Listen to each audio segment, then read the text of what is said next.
તો આપણે છે ને ભાઈ ઉનાળાની અંદર ભાઈ પાવાગઢ ચડીએ છીએ, જોઈ શકો છો કેટલો તાપ છે. અને ભાઈ પબ્લિક જુઓ, મતલબ કે ઓછી પણ નથી વધારે પણ નથી. લોકો ભાઈ ઉનાળામાં પણ આવે છે, સામાન ઉપર લઈ જાય છે. તો જો ભાઈ ગરમી કેટલી થાય છે. અને ભાઈ ઉનાળાની અંદર ભાઈ પાવાગઢ અમે આવેલા છે અને હવે નજીક આવી ગયા છે. પછી આપણે દર્શન કરીને ભાઈ નીચે જશું. આપણે ભાઈ વ્લોગ તો ભાઈ નથી બનાવ્યો, પણ નાના નાના વિડીયો આપણે શૂટ કરીએ છીએ. અને ભાઈ તડકો જુઓ કેવો છે, એકદમ પરસેવો થાય છે. જાણે ખેતરમાં આપણે કામ ના કરેલું હોય ને એના જેવું. ચોમાસાની અંદર એ બહુ નેક્સ્ટ લેવલ હોય ભાઈ. અહીંયાથી બધો વોટરફોલ ને એવું બધું ભાઈ તમને દેખાય. જો આ કેવો મસ્ત ભાઈ નજારો છે. બહુ બધો તાપ છે, તમે જોઈ શકો છો. અને આ ભાઈ આ ઝાડના લીધે ભાઈ આપણને મસ્ત એવો ભાઈ સાઈડો મળે છે. ગોસંબલી છે, ગોસંબલા પણ લાગેલા છે. કોઈ પણ રમકડા 100 રૂપિયા ભાઈ. તો અહીંયા હું બેઠો એ રીતે કોઈ બેઠો હશે ને તો ભાઈ કોઈ ગોપાલ ભૂલી ગયું છે, એવા ને એવા પેકેટ. તો હું તમને છે ને પાવાગઢનું જે મેન મંદિર છે એ બતાવું. જો આ રહ્યું ભાઈ આપણે મેન મંદિર. અને ભાઈ જો આવો કંઈ વ્યૂ આવે છે. તો ભાઈ સાહેબ અત્યારે હું બેઠેલો છું અને અહીંયાથી મસ્ત એવું ભાઈ પાવાગઢનું જે મંદિર છે એ દેખાય છે. અને થોડું ઘણું કામ પણ ચાલે છે. તો અહીંયા મેં જ્યાં બેઠો છું ને ત્યાં મસ્ત ભાઈ ઠંડુ ઠંડુ પવન આવે છે, કેમ કે આપણે છે ને થોડું ઊંચાઈ પર બેઠા છે. અને અહીંયા ઝાડવા પણ છે. તો હું તમને છે ને મંદિર બતાવું કે મંદિર કેવું દેખાય છે બેક સાઈડથી. ભાઈ કામ ચાલે છે અને આ બાજુ તમે જોઈ શકો છો. અને આ પબ્લિક જુઓ ભાઈ, ઉનાળાનો સમય છે તો ભાઈ આટલી કંઈ પબ્લિક તમને જોવા મળશે. મતલબ કે શિયાળા ચોમાસા કરતાં ઓછી છે.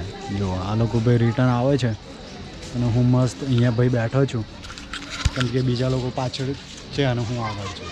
એટલે ત્યાં સુધી આપણે રેસ્ટ લઈએ, પછી આપણે ઉપર જઈએ. તો આપણે ભાઈ નજીક પહોંચી ગયા છે. અને ભાઈ અહીંયા પાપડીનો લોટ જ ભાઈ મળે. જુઓ કેટલી ભીડ છે ભાઈ. ઉનાળામાં પણ રમકડાની દુકાનો.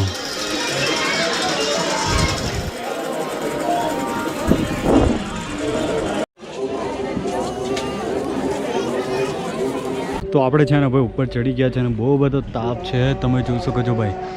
આ રહ્યું ભાઈ મંદિર અને તે બાજુ યજ્ઞ ચાલે છે.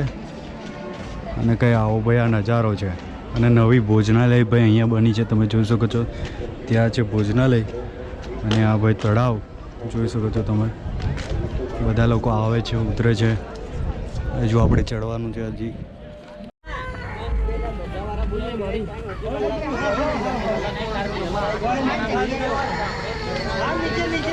તો આપણે ભાઈ મંદિરે આવી ગયા છે, જોઈ શકો છો ભાઈ. આ બાજુ જારી બારી લગાવી દીધી છે.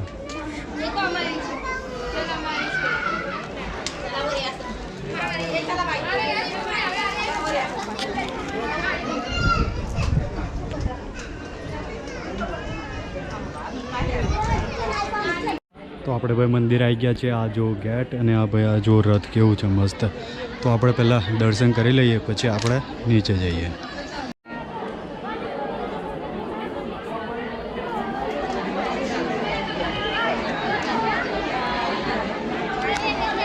તો આપણે છે ને દર્શન કરી લીધા છે અને ભાઈ ચપ્પલ બપ્પલ પહેરી દીધા છે. તો આપણે હવે ભાઈ નીચે જઈએ. આ ગેટ જુઓ કેવો મસ્ત છે ભાઈ. આ નજારા જુઓ ભાઈ. પેલો ભાઈ તાડિયા ડેમ ને પેલી કેનલ. કેમેરાનામાં તો દેખાતું નહીં હોય. તો અત્યારે આપણે છે ને ઘરે જઈએ છીએ, નીચે ઉતરીએ છીએ, પાર્કિંગની અંદર જઈએ છીએ. અને જો કેટલો બધો તડકો છે, કેવું મસ્ત પાવાગઢ દેખાય છે. અને ભાઈ જોઈ શકો છો તમે, લિફ્ટ પણ હજુ ચાલે છે. અને આ એક કાગળી ઉડે છે ભાઈ, કેવું ઊંચું ઊંચું જાય છે. અને અહીંયા તમે જોઈ શકો છો, કેમેરામાં તો નહીં દેખાય પણ ત્યાં છે ને ડેમ છે. પછી ત્યાં પેલું ભાઈ બીજું મંદિર છે. તો આપણે હવે પાર્કિંગની અંદર નીકળશું. શોર્ટકટવાળા રસ્તા ઉપર રહીને જઈએ છીએ. આ બાજુ તો ભાઈ કોઈ દેખાતું જ નહીં, કેમ કે હવે ઉનાળાની અંદર આવા તડકાની અંદર કોણ આવે.